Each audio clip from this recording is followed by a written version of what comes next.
BJP ने अपने संगठन में बड़ा बदलाव किया है। अब नितिन नबीन छत्तीसगढ़ के प्रदेश प्रभारी होंगे। इससे पहले नितिन प्रदेश के सह प्रभारी रह चुके हैं। हालांकि लोकसभा चुनाव में छत्तीसगढ़ की जिम्मेदारी वो अकेले ही संभाल रहे थे, तब से कयास लगाए जा रहे थे जल्द उन्हें प्रभारी नियुक्त कर दिया जाएगा। वहीं कोंडागांव से विधायक लता उसेंडी को ओडिशा का सह प्रभारी बनाया गया है। भाजपा के राष्ट्रीय अध्यक्ष जेपी नड्डा ने इसे लेकर नियुक्ति आदेश जारी कर दिया था। अभी तक ओम माथुर प्रदेश प्रभारी की भूमिका निभा रहे थे, लेकिन लोकसभा चुनाव से नितिन नबीन ने प्रदेश भाजपा का कमान अपने हाथ ले ली थी। पार्टी ने उन्हें प्रदेश में चुनाव प्रभारी बनाया था। उनके नेतृत्व में विधानसभा और लोकसभा चुनाव में बीजेपी ने शानदार प्रदर्शन किया था। अब अधिकृत तौर पर नितिन नबीन को प्रभारी नियुक्त कर दिया गया है। कौन है नितिन नबीन? नितिन नबीन की बात करें तो वे बिहार भाजपा के दिग्गज नेता नवीन किशोर सिन्हा के बेटे हैं। वर्तमान में वे बिहार सरकार में मंत्री हैं। नितिन 4 बार बांकीपुर विधानसभा सीट से विधायक चुने गए हैं। 2020 में उन्होंने शत्रुघ्न सिन्हा के बेटे लव सिन्हा को बड़े अंतर से हराया था। इसके अलावा इसी सीट से प्लुरल्स पार्टी की पुष्पम प्रिया चौधरी को भी इसी चुनाव में बड़ी हार का सामना करना पड़ा था।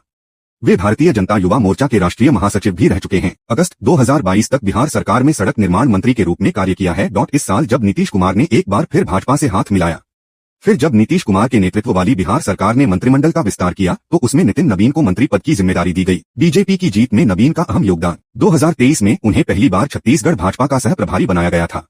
2023 के विधानसभा चुनाव में छत्तीसगढ़ में बीजेपी को वापस सत्ता में लाने में नबीन का अहम योगदान रहा। फरवरी के बाद से प्रदेश प्रभारी रहे ओम माथुर छत्तीसगढ़ नहीं आए। इसके बाद सभी बैठकों में नबीन ही शामिल होते थे। लोकसभा चुनाव में उन्होंने अकेले छत्तीसगढ़ की जिम्मेदारी संभाली और भाजपा को 10 सीटों पर जीत दिलाने में कामयाब रहे। लंबे समय से चर्चा चल रही थी कि नबीन को जल्द प्रभारी बनाया जाएगा और अब इसकी घोषणा हो गई है। छत्तीसगढ़ कांग्रेस का जल्द ही पुनर्गठन किया जा सकता है। नगरीय निकाय चुनाव से पहले ब्लॉक स्तर से लेकर जिलाध्यक्ष व प्रदेश स्तर के संगठन में बदलाव के संकेत मिले हैं। विधानसभा चुनाव से पहले कांग्रेस के पूर्व अध्यक्ष मोहन मरकाम को मंत्री बनाने के बाद पूर्व सांसद दीपक बैज को प्रदेश अध्यक्ष बनाया गया था। मोहन मरकाम की टीम अभी भी संगठन में कार्यरत है। ऐसे में जल्द ही कांग्रेस के संगठन में बदलाव हो सकता है। पार्टी सूत्रों के अनुसार पूर्व मुख्यमंत्री भूपेश बघेल को कांग्रेस राष्ट्रीय संगठन में शामिल कर सकती है। हरियाणा, महाराष्ट्र, झारखंड और जम्मू कश्मीर में होने वाले विधानसभा चुनाव से पहले भूपेश को बड़ी जिम्मेदारी देने के संकेत हैं। शराब घोटाले का मामला एक दिन पहले राज्यसभा में गूंजा था। इसके बाद अब शराब घोटाले का जिक्र करते हुए पीएम मोदी ने कहा था कि छत्तीसगढ़ में हुआ शराब घोटाला कांग्रेस सरकार के मुख्यमंत्री के साथ जुड़ा हुआ है।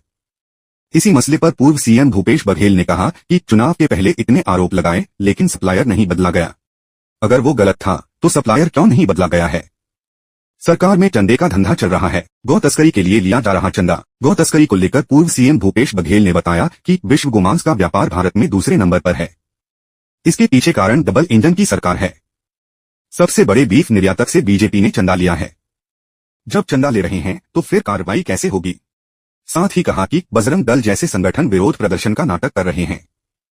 डबल इंजन की सरकार है तो विरोध प्रदर्शन की जरूरत क्यों पड़ रही है? यात्री ट्रेनों की हालत खराब। पूर्व मुख्यमंत्री भूपेश बघेल ने छत्तीसगढ़ के यात्री ट्रेनों की हालत पर कहा कि यात्री ट्रेनें रद्द हो रही हैं, लेकिन मालगाड़ी लगातार चल रही है।